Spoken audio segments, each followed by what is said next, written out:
Welcome to The Gorgeous Effect. I'm Julie Chanel, and with my co-founder, Cathy Olson, we're about to drop some serious tea on how to create funnels that not only look amazing, but actually convert into customers. It's time to show the world what you've got. Let's do this. Hey everyone, this is Julie and Cathy. Welcome back to The Gorgeous Effect. Today we're talking about when to know if a strategy is working, or if it's not working. Does it need more time, or do you need to pivot? That's an age-old question I think a lot of people think about, and that's what we're going to tackle today. Cathy, you don't have a voice. Well, I have a little bit of a voice. It's just a little raspy. I got a little sexy radio voice happening today. It's okay. Do you ever remember in the past feeling like you were working on something and you couldn't decide whether to keep at it or if it was time to pivot? You And mean you think like about, every single time we do anything? No, not always, but gosh, I feel like we're constantly asking this question, because not even really because it's not working, but just even do we pivot to something else? Like is it time to pivot to something else, right? So I think we're just always ever evaluating whether it's working or not working. But I know particularly when it's not working and or you don't have proof that it's going to work, that kind of stuff is when this question can be really difficult. yeah, I mean, none of us love uncertainty. I think about your journey with Instagram and social media. I feel like that's a really good example of, do I just keep at it, or is something not working and I need to pivot? Yeah. I mean, you decided to pivot. You decided to start a whole brand new account. You hired someone to help you with Instagram, but you waited a long time before you did that. You really gave it the good old college try on your existing account for quite a while. Like, Yeah, because I kept bringing it up to people whenever I would talk about it. I would be like, I really want to get this to work. What do I need to do? And I felt like people kept pushing back of like, are you sure? Like, why Instagram? Like, why do you need to do this? Like, your businesses are, like just run more ads or whatever. And I kept feeling like everyone was kind of trying to talk me out of it. hmm. But the fact that it kept coming back up and it didn't go away, even though everyone was like, it didn't work. You should pivot now. There was something about that even like I think I even tried giving up several times, but then it just kept coming back. Like it never went away. So for me, I think that's the way. And again, if it was up to everybody else, I would have quit a long time ago because everyone else like asked for advice. They were like tired of hearing me ask about it.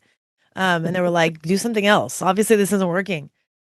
I wonder if you feel like that with your clients sometimes that, when you're talking to them and you kind of have told them to move on and they don't, and they kind of it's like they have some knowledge or something in their gut that like that this no, I swear this is the thing. No, I don't have that problem. Everybody wants to move on faster, and I'm the one that says Oh, keep at okay. it.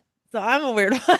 All right. Yeah, it's definitely I mean, I Okay. can maybe there's a couple times where people are like hung up on a particular strategy and they're like, "No, I know this will work." And I'm like, "It's not going to work." But Weird. more Okay. more often than not, it's I'm ready to throw in the towel. Yeah. In fact, I'm thinking of someone this morning who is working on her webinar, and it's been sort of like her offer is like her webinar funnel is in purgatory. It's that horrible middle. You remember with Amber who had like it wasn't working, maybe it was working a little, and you're just like, what do I do with this? And she came into my Voxer this morning and she said, I'm ready to throw in the towel. She had a 25% application rate, but she was ready to throw the whole thing out because her show up rate was low and because the ads are attracting bad leads. And so I'm constantly trying to separate what doesn't work and what is working. And I think that's something that happens when you are tired or burnt out. You're apt to just think in black and white. It's working, it's not working. Stay the course, quit. And that's like a false choice, because when you stay the course on something, you are still making small changes. So for her, I'm like, your webinar is crushing. We have to fix the show up rate. We have to fix the ads. So there are little things that we're pivoting, if you will, in that strategy, but we're sticking with this strategy. So help me God. You're going to throw away a whole webinar? Like, tell me, what is your alternate plan here? Like, how else are you going to make millions if not with a webinar? And then people are like, yeah, that's a good point. Like, that is the best idea. So sometimes it helps to think of like, it's not about black and white. It's about, okay, what things maybe need to change as we stay in this strategy. And then the second question I'm going to ask is, what is your other option? Right. And I think Yeah. people think that there's all these other options and ways. And then I'm here to say, no, not really. Like, this is the way.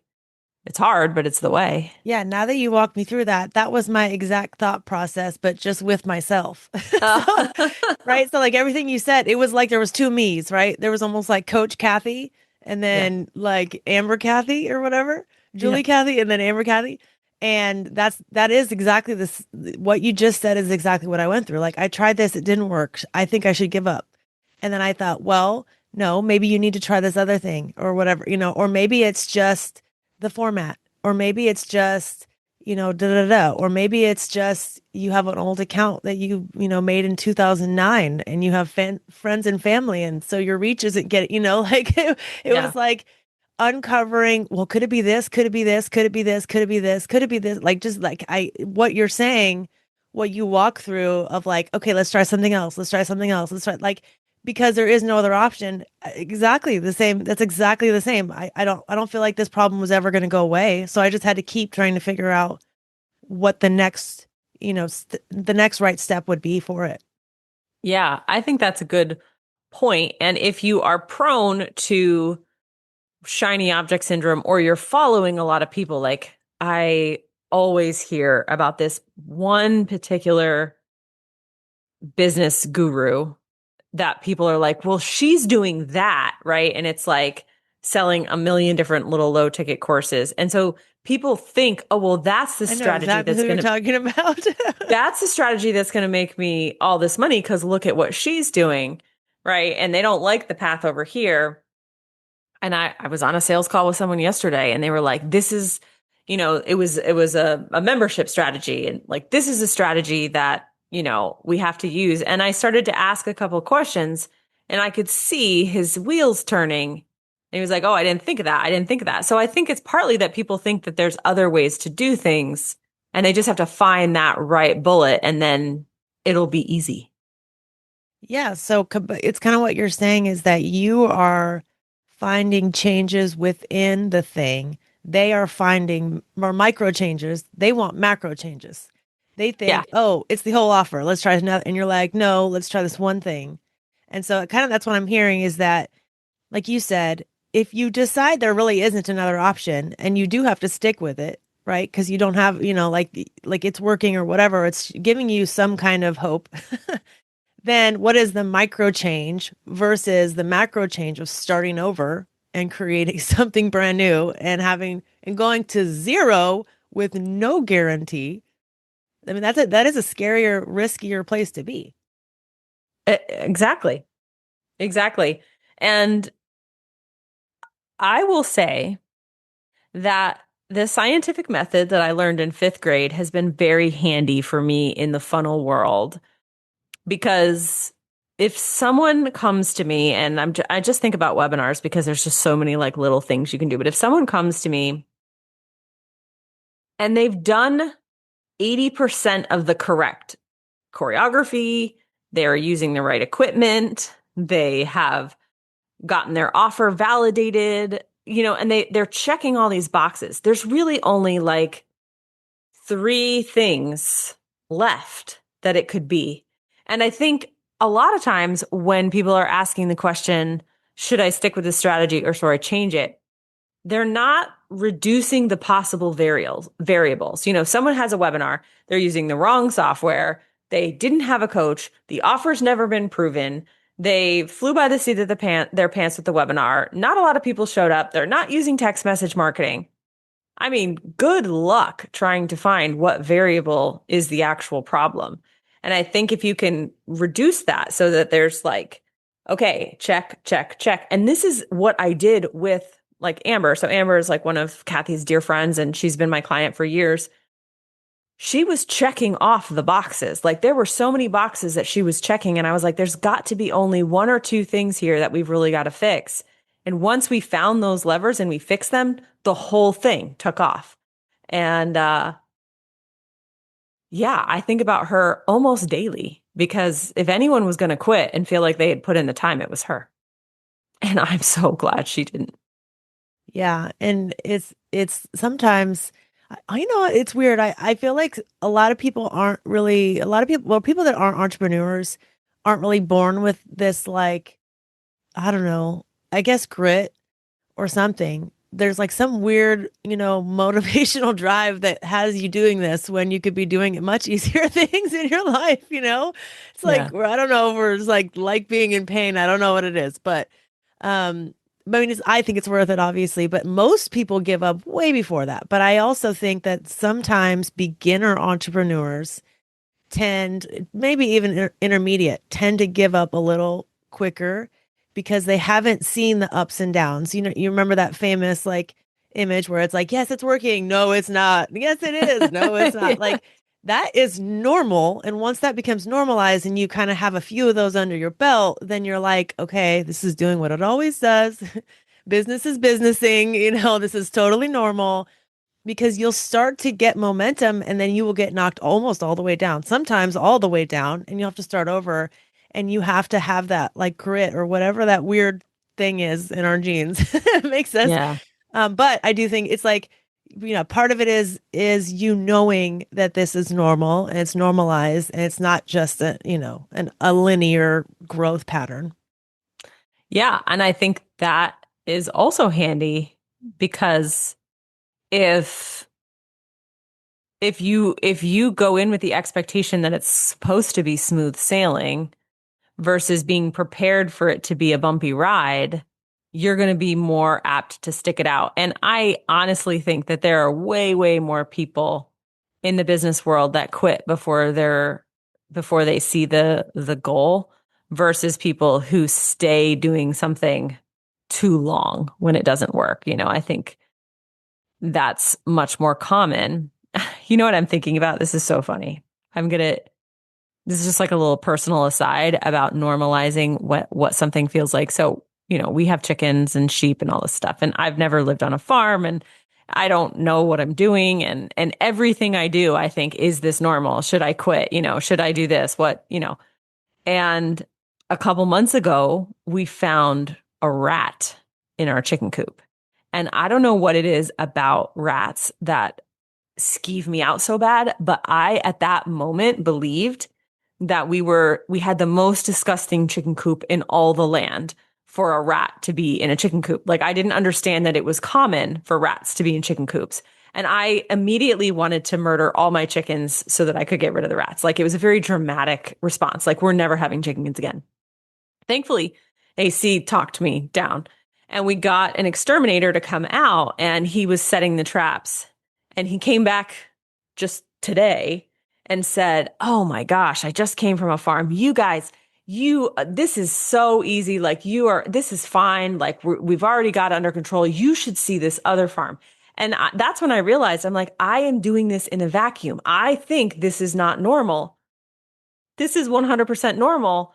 And I almost murdered 17 chickens because I thought that this was not normal. And how many times in business are you going to accidentally throw away an offer, quit on something because you think you're not normal and you just need someone to be like, hey, guess what? That is like hazing 101 for business owners. Like, congratulations, you got a hater on an ad, like, or whatever the thing is that's causing them to spiral.